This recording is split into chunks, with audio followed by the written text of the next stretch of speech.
Your praise can take you into the holies of holies. That's why I don't like nobody with no patty cake praise. I need your mascara to run. I need your eyelashes to fall. Y'all ain't gonna say that, but I need you to run your stockings or something. I need your pants to get wrinkled, your shirt to be dripping wet, because when you really give God the praise, it's not about a talent show. It's not about America's Next Top Model. But when you're trying to give God the praise, I'm trying to take me somewhere that I have not been before. Look at your neighbor and say, don't play with my praise. Oh my God. When you hook up with Judah, it becomes Perez, it becomes Hezron. And number 3, Carmine. I love Carmine. Because when you begin to hook up with praise, Carmine means vine dresser or harvester.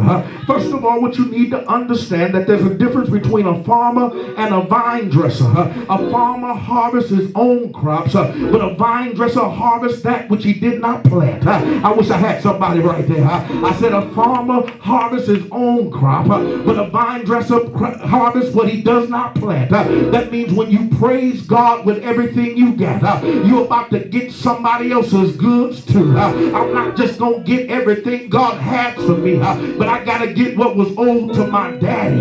Not only that, but he just don't get it even when it's ready. Understand that harvest time comes in its own season.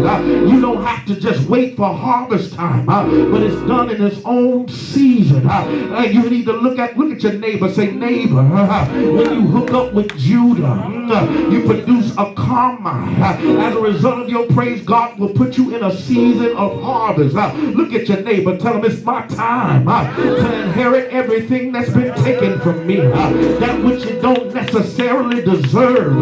That which you didn't necessarily want to get.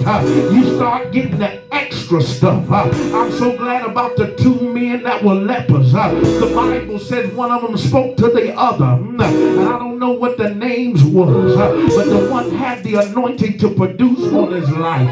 He said, why sit here ye and die? If I'm going to die trying to make it to the city. And the Bible said that the Holy Ghost put amplifiers in their shoes, because when they begin to walk, it sounds like horses. It sounds like chariots. It sounds like armies. And when they got to the place where they were going, the Bible said that they had tons of spoils. Look at your neighbor. Say, neighbor, this next praise is about to let me go into the enemy's camp and take all the enemy's spoils. The enemy thought he had your money, but he got to let your money go, because my next praise is connected with my destiny. I don't know who I'm talking to in this place, but I was predestined to be a saved, sanctified, Holy Ghost filled millionaire. And I don't know about you, but my praise is connected to my millions. So every time I praise God, not only do I praise him for what he's already done, I praise him for my future. Some of you need to know right now that you're just not anointed for 2010, but your praise has set you up for your 2012. I'm 2 years ahead of my praise. My praise is already in my next dimension. My praise is already in my next season.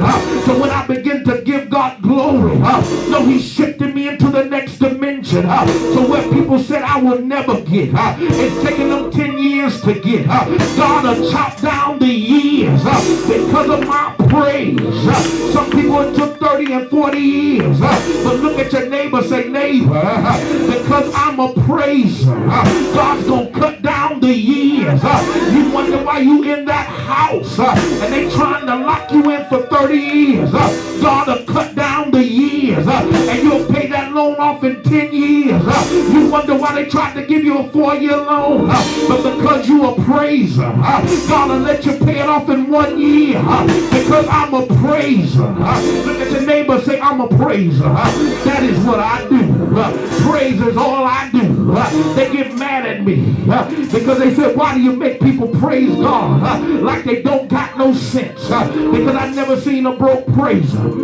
Praise begins to provoke the atmosphere. Praise begins to set you up for something that you did not deserve. Look at your neighbor. Say, this next miracle is going to overflow my life.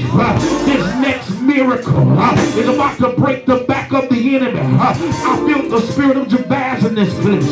Some things have been birthed out in pain. Even though you've been hurting. My sister right there in the pink that's sitting in the back, the peach. I heard the God of glory say that if she can open up her mouth, this next praise is about to set some family members free.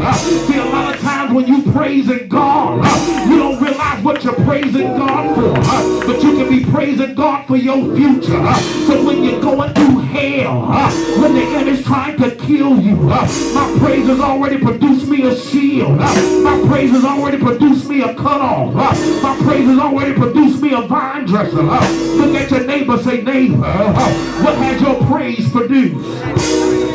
How do you? Look at your neighbor, say, neighbor, this next miracle is about to blow your mind. Look at your neighbor, say, neighbor, your next breakthrough is about to blow your mind. Because I want to be blessed. And tell somebody, said, how did you do it? What did you do? I don't know how it happened. Why did you get this? I ain't gonna say nothing. How did you get this anointing? How did you get this breakthrough? How is this church overflowing like this?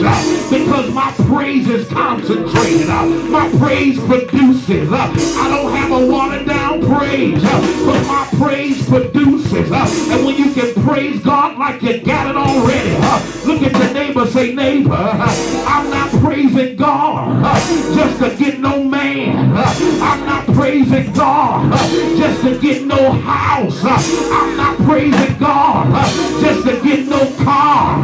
But I want a double anointing. Is there anybody here that say I can praise God for the next dimension of my anointing? So when I go in the hospital, I'm not just praying for the cancer patient, but I'm going to pray for the cancer ward. That God deliver everybody on this floor. Is there anybody here that knows that your anointing is provoking the atmosphere to reign in this place? And the reason why Kalamazoo can't go is because God placed me here.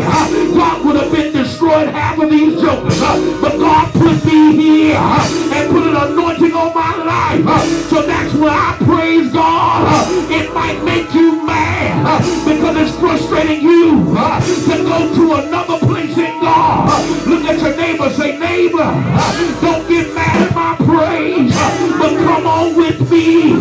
Tell them we got to go to the next dimension. We got to go to the next level. Look at your neighbor, say, neighbor, my praise is going to save my life.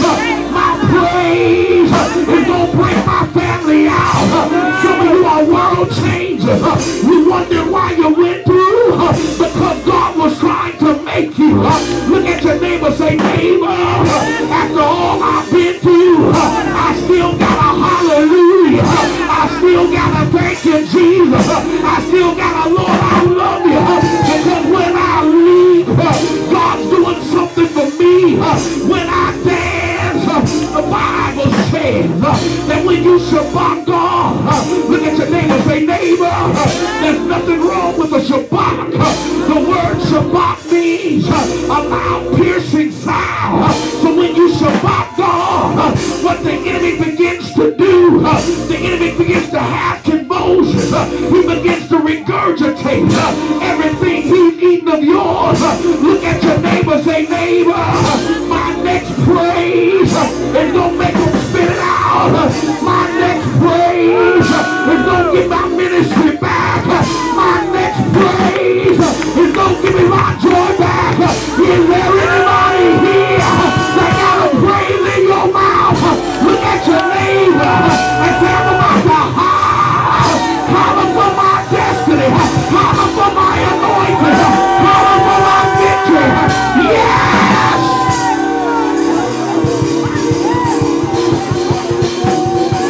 When I count to three, I need you to give God a Shabbat praise.